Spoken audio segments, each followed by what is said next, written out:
Here's a little tip or trick for flooring prep that I've found to be very effective.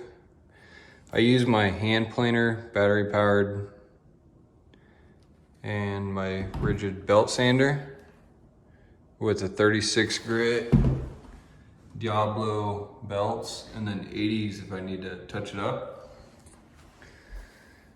So first I go around and the prep that I'm doing is when we're doing like a new construction. This is a remodel, but when I'm doing new construction or even a remodel and I'm doing glue down flooring, the OSB edges will sometimes be raised to one another.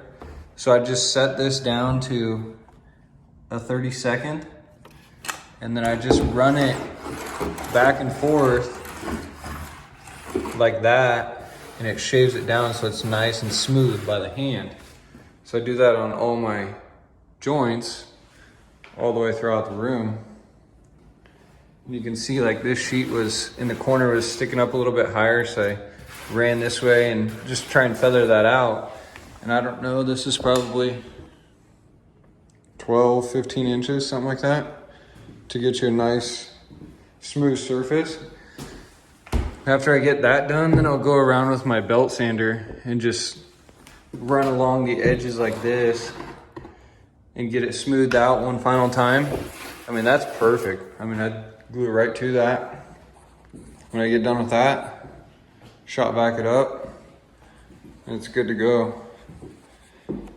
So a lot of guys that use, they have edge sanders for flooring, big expensive tools. You don't need that. This is like 170 without a battery. You can get them on sale sometimes. This guy here, I think I picked up for 149, maybe 139 without a battery again. I did this whole room with one battery on that. That's a 3 amp hour. And just about one battery on that with a 4 amp hour. You can hook your vacuum, right to the back of each tool or to the side. Or you can run those dust bags that they fill up pretty quickly. But yeah, that's how I do prep for flooring. Belt sander and a planer.